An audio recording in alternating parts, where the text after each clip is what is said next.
rohan, atau gadai.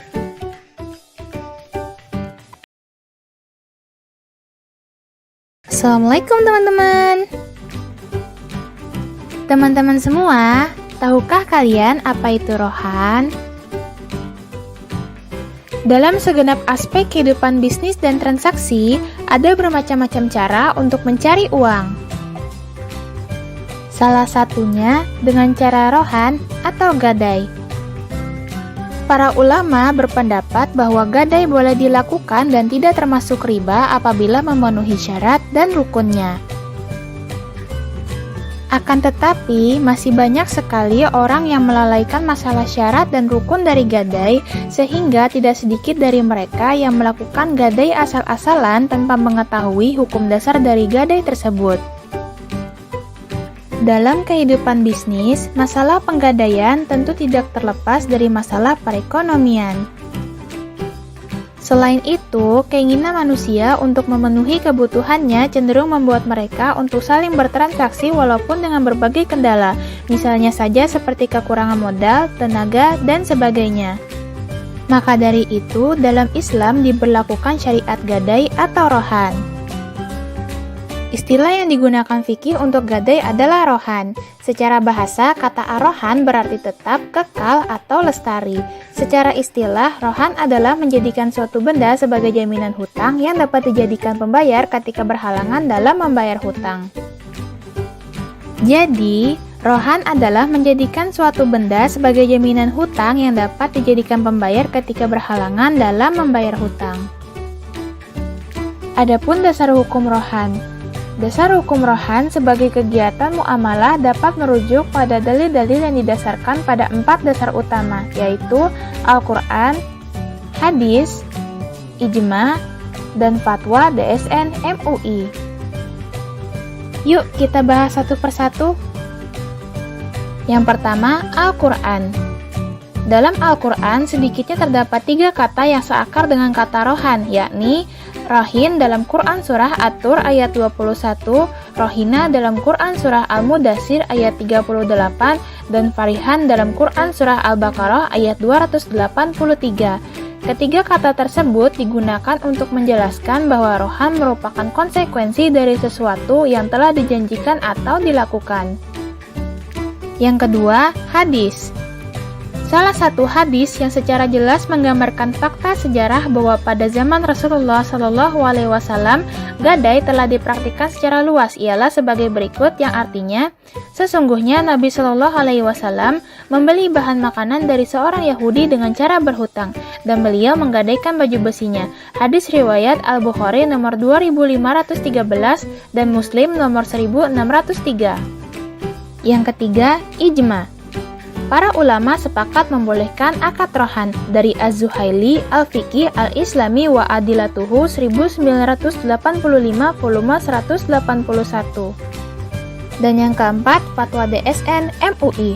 Fatwa Dewan Syariah Nasional nomor 25 DSN MUI 3/2002 menyatakan bahwa pinjaman dengan menggadaikan barang sebagai jaminan hutang dalam bentuk rohan dibolehkan. Tahukah kalian bagaimana terjadinya rohan? Rohan akan terjadi apabila telah memenuhi rukun dan syarat-syarat tertentu dari rohan. Yang pertama, rukun rohan. Dalam fikih 4 mazhab atau fikih al-mazahib al-arba'ah diungkapkan 2 rukun rohan, yaitu akid atau orang yang berakad dan maqud alaih atau barang yang diakadkan. Akid atau orang yang berakad meliputi 2 arah, yaitu murtahin atau orang yang berpiutang dan menerima gadai, dan rohin atau orang yang menggadaikan barangnya. Maqud alaih atau barang yang diakadkan meliputi 2 hal, yaitu marhun atau barang yang digadaikan, dan marhun bihi atau hutang yang karenanya diadakan akad rohan. Selanjutnya, syarat-syarat rohan. Selain rukun yang harus terpenuhi dalam transaksi gadai, maka ada pula ketentuan lain berupa syarat-syarat rohan. Syarat-syarat rohan yang dimaksud terdiri atas: yang pertama, syigot, atau ucapan berupa ijab qabul, yaitu serah terima antara pihak penggadai dengan penerima gadai. Yang kedua, Pihak-pihak yang berakad cakap menurut hukum. Pihak-pihak yang berakad cakap menurut hukum mempunyai pengertian bahwa pihak rahin dan murtahin cakap melakukan perbuatan hukum yang ditandai dengan akil balik, berakal sehat, dan mampu melakukan akad. Yang ketiga, marhundi atau hutang. Dan yang keempat, marhun atau harta yang dipegang oleh murtahin atau wakilnya sebagai jaminan hutang. Lalu, bagaimana hukum pengambilan manfaat marhun? Jumhur ulama fikih selain ulama mazhab Hambali berpendapat bahwa pemegang barang gadai tidak boleh memanfaatkan barang tersebut karena barang itu bukan miliknya secara penuh. Jumhur ulama berpendapat seperti ini didasari oleh sabda Rasulullah SAW yang artinya tidak tertutup gadai demi pemiliknya, baik hasil maupun resiko yang timbul dari barang tersebut menjadi tanggung jawabnya. Hadis riwayat Al-Hakim, Al-Baihaqi, dan Ibnu Hibban. Maka dari itu, harta gadai tetap menjadi milik mutlak si pihak penggadai atau rahin. Adapun jika murtahin ingin menggunakannya, maka harus dengan seizin rahin. Bagaimana jika terjadi resiko kerusakan marhun? Mengenai hal ini, kalangan ulama memiliki perbedaan pendapat. Menurut Syafi'iyah, murtahin menanggung resiko kehilangan atau kerusakan marhun bila marhun itu rusak atau hilang karena disia-siakan murtahin. Sedangkan ulama Syafi'iyah dan Hanabilah berpendapat bahwa murtahin tidak bertanggung jawab atas rusaknya barang gadai jika tidak disengaja. Lantas, bagaimana penyelesaian rohan? Untuk menjaga supaya tidak ada pihak yang dirugikan, maka dalam gadai tidak boleh diadakan syarat-syarat. Misalkan ketika akad gadai diucapkan seperti, apabila rahin tidak mampu melunasi hutangnya hingga waktu yang telah ditentukan, maka marhun menjadi milik murtahin sebagai pembayaran hutang. Syarat berupa ucapan seperti itu sangat dilarang sebab ada kemungkinan bahwa pada waktu pembayaran yang telah ditentukan untuk membayar hutang, harga marhun akan lebih kecil daripada hutang rohan yang harus dibayar, yang mengakibatkan ruginya pihak murtahin. Sebaliknya, ada kemungkinan juga bahwa harga marhun pada waktu pembayaran yang telah ditentukan akan lebih besar jumlahnya daripada hutang yang harus dibayar, yang akibatnya akan merugikan pihak rahin. Nah, gimana nih teman-teman? Sudah paham belum apa itu rohan? Kalau belum, di sini aku masih akan menyajikan 2 pertanyaan lagi mengenai kasus rohan dalam kehidupan sehari-hari. Pertanyaan pertama. Di sebagian pedesaan di daerah Mesir tengah marak pegadaian lahan-lahan pertanian. Gambarannya seperti seseorang yang memerlukan uang lalu meminjam uang dari orang lain. Sebagai imbalannya, si pemilik uang atau si murtahin mengambil lahan pertanian milik orang yang meminjam atau si rahin sebagai barang gadaian. Si murtahin mengambil tanah tersebut, memanfaatkan buah-buahannya atau apa yang dihasilkan dari kebun tersebut. Adapun si rahin tidak mengambil hasil bumi itu sama sekali. Selanjutnya, tanah pertanian justru berada di bawah pengelolaan si murtahin hingga si rahin melunasi pinjamannya. Bagaimana hukum dari kasus pengambilan hasil bumi di tengah perjanjian gadai tanah pertanian seperti gambaran tersebut? Jawabannya adalah sebagaimana penjelasan dari penyelesaian rohan sebelumnya, barang siapa yang mengutangi atau meminjami, ia tidak boleh mensyaratkan kepada orang yang berutang berupa suatu manfaat atau faedah sebagai imbalan atas peminjamannya tersebut. Para ulama telah sepakat menyepakati mengenai hal ini. Di antara contoh manfaat yang dimaksud tersebut adalah apa yang telah disebutkan dalam pertanyaan, yaitu pergadaian sebuah tanah oleh pihak rahin kepada murtahin, lalu pemanfaatannya diserahkan kepada pihak murtahin, hingga pengembalian pinjaman yang menjadi kewajiban rahin selaku si pemilik tanah.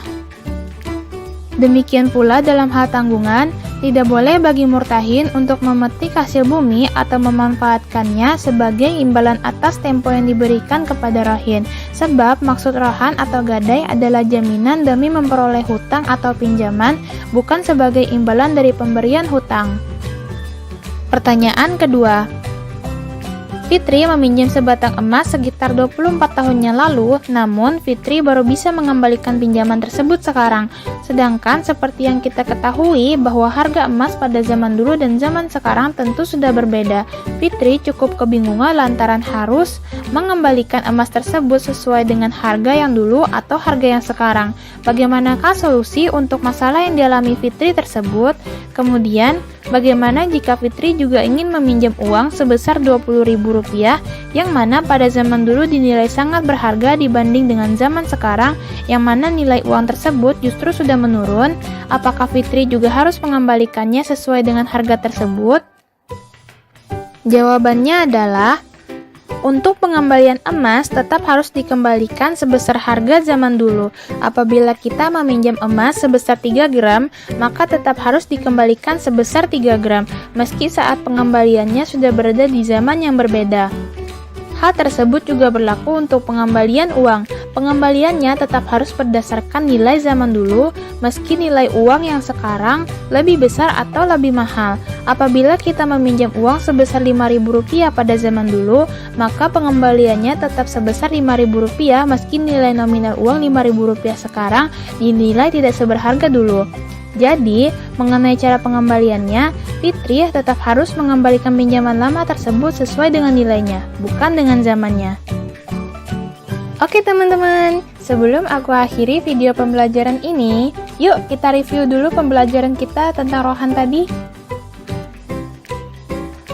Rohan adalah menjadikan suatu benda sebagai jaminan hutang yang dapat dijadikan pembayar ketika berhalangan dalam membayar hutang.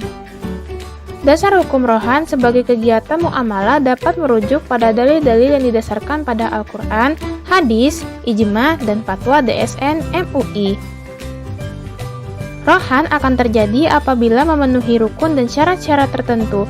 Rukun rohan terdiri dari akid dan ma'qud alaih. Adapun syarat-syarat rohan yang terdiri dari syigot, pihak-pihak yang berakad cakap menurut hukum, marhun bih, dan marhun. Mengenai hukum pengambilan manfaat marhun, jumhur ulama fikih berpendapat bahwa pemegang barang gadai tidak boleh memanfaatkan barang tersebut karena barang itu bukan miliknya secara penuh. Kalangan ulama memiliki perbedaan pendapat mengenai resiko kerusakan marhun. Menurut Syafi'iyah, murtahin menanggung resiko kehilangan atau kerusakan marhun bila marhun itu rusak atau hilang karena disia-siakan murtahin. Sedangkan ulama Syafi'iyah dan Hanabilah berpendapat bahwa murtahin tidak bertanggung jawab atas rusaknya barang gadai jika tidak disengaja. Apabila telah sampai pada waktu pembayaran yang telah ditentukan dan si rohin belum membayar hutangnya, maka hak murtahin adalah menjual marhun. Pembelinya boleh murtahin sendiri atau yang lain, tetapi dengan harga yang umum berlaku pada waktu itu dari penjualan marhun tersebut. Apabila sebaliknya, harga penjualan marhun kurang dari jumlah hutang, rohin masih menanggung pembayaran kekurangannya.